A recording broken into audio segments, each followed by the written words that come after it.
İdris Bey, bu arada hemen ekranın ortasında da görüntüler de geliyor. Canlı görüntüler. Filistin suikasti protesto ediyor şu anda. Ramallah'tan geliyor görüntüler. Ramallah Batı Şeria'da bir yer ve şöyle anlatayım. O bölgede işte yaklaşık 500 yerleşim yeri İsrail işgali altında ve 200'den fazla kontrol noktasıyla birbiriyle bağlantısı olmayan bir Filistin bölgesi orası ve mesela işte bir gün kalktığınızda bir anda evinizin yıkıldığını ve işte o bölgeye İsrailli işgalci tırnak içinde işgalci Yahudi yerleşimcilerin konulduğunu görebiliyorsunuz ve o yüzden şimdi insan kalabalığı az görünebilir ama sen burada görev yapmıştın değil mi? Tabii. Nasıl bir yer bölge olarak? Yani şimdi şöyle bir şey var. Mesela bu daha da büyür mü bu protesto burada? Bu protestonun büyümesi çok zor çünkü o bölge aslında İsrail işgali altında ve İsrail kontrolü altında. Her ne kadar Filistin yönetiminin içerisinde bir askeri kontrol, polis mekanizması olsa da normalde o bölgelerde, bazı bölgelerde İsrail'in operasyon yapması açıkçası çok kolay ve o bölgede işte 50 kişi, 100 kişi her ne kadar varsa ekrana yansıyanların bir araya gelmesi kolay değil. Çünkü bu kişiler aslında akşam bir şekilde evlerinden alınabilir.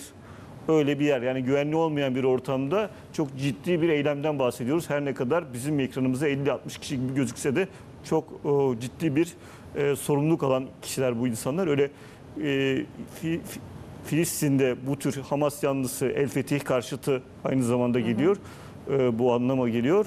Bir eylem yapmak, işte nasıl söyleyeyim, işte İsmail Haniye'yi anmak kolay değil tabii ki. Şimdi şöyle bir şey var. Yani burada şunu görmek gerekiyor. Nasıl aydınlanacak İdris Bey? Bu olay nasıl aydınlanacak ya da aydınlanacak mı? Bu olay şimdi şöyle neden bir şey var. mesela kendi topraklarında değil de işte İran Cumhurbaşkanı'nın töreni için gittiği İran topraklarında suikaste uğruyor? Zaten aylardır, yani 7 Ekim'den bu yana, ki bunun öncesi de var, yani ilk kez hedef alınan Hamas lideri değil. Bundan önceki geçmişe bakıldığında birçok Hamas liderinin de hedef alındığını İsrail tarafından biliyoruz.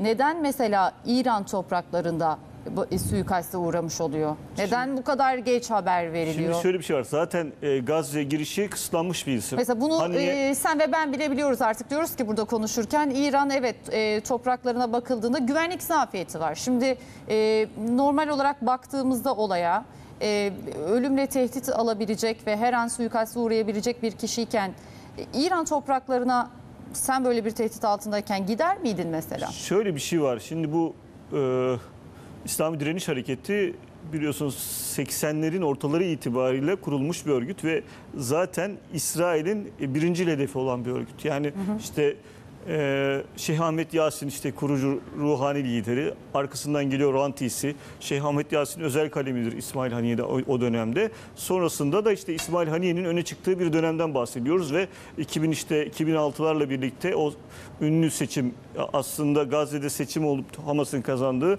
fakat uluslararası toplumun meşru olarak görmediği bir seçim var. Ondan sonraki süreçte de İsmail Haniye'nin ön plana çıktığını görüyoruz ki şimdi şöyle bir şey var.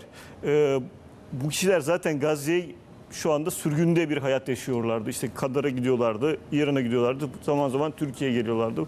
Bu isimler zaten hayatları zor insanlar. İşte 13 tane çocuğu olan bir isim. Şimdi çok fazla sayı verebilirim ama zaten orada kültürel yapı şu, yani işte çok çocuk yapmalıyız ki direniş büyüsün. Hareketimiz büyüsün. Tabii direniş büyüsün. Şimdi baktığınızda bugün Haniye'nin oğlunun da bir açıklaması var. Geçtiğimiz günlerde 3 çocuğu İsrail saldırısında Gazze'de öldü. Bu arada Gazze'ye Haniye'nin gitmesi zaten kısıtlanmış durumda. Yani sürgünde bir isim aslında Haniye. Şimdi mesela Haniye ne oluyor ki, babamın kanı Filistinli çocukların kanından daha değerli değil. Devrim için savaşıyoruz.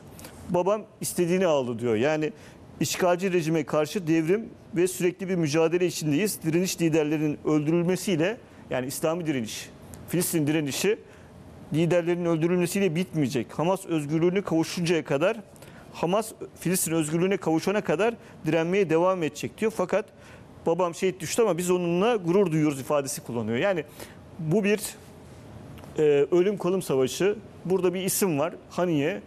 O da normalde standartlarda işte karşılıklı Yani rakip dava olan uğruna ölmek de var, tabii şehit olmak da var. karşılıklı rakip olduğunu düşündüğü İran'a gidiyor.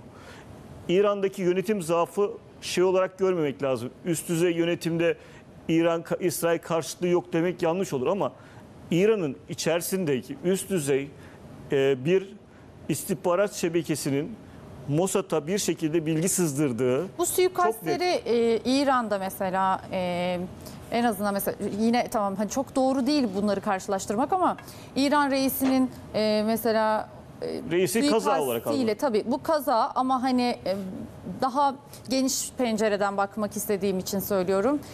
İşte geç haber verilmesiydi. Birçok hala muallakta olan ve hala soru işaretleri olan ama cevapları da hiçbir zaman bulamayacağımız bazı sorular var. Onlar o isimlerle şimdi İsmail Haniye'nin böyle bir suikaste kurban gitmesi arasındaki isimler aynı olabilir mi? Yani İran bir noktada İran'ın belli bir grubu anlaşma yapıyor olabilir mi? Destek veriyor olabilir mi İsrail'e mesela? Yani rejimin üst isimleri arasında bunu söylemek kolay değil ama rejimin içerisinde önemli isimlerin bir şekilde irtibatta oldukları söylemek mümkün olabilir mi? Olabilir. Niye öyle diyorum? Çünkü mesela Trump'ın açıklamasını da hatırlarsınız. Bize İran haber gönderdi diyor. Saldırı yapmadan önce Kasım Süleymaniye'den sonra bizim üstlerimize saldırı yapacakken bunun sınırlı olacağından bahsetti. Bize ihbarda bulundu diyor ki bu da zaten İran rejiminin, Tahran rejiminin içerisinde bir takım Bu peki sıkıntılar olduğunu İran'ın gösteriyor. içinde İsrail ajanı olduğu anlamına mı geliyor yoksa İran'ın içinde yine İran mı acaba destek veriyor? İran içerisinde istihbaratı bir şebeke olduğu görünüyor ki Mossad'la ya da batılı istihbaratlarla ilişki içerisinde olduğunu gösteren.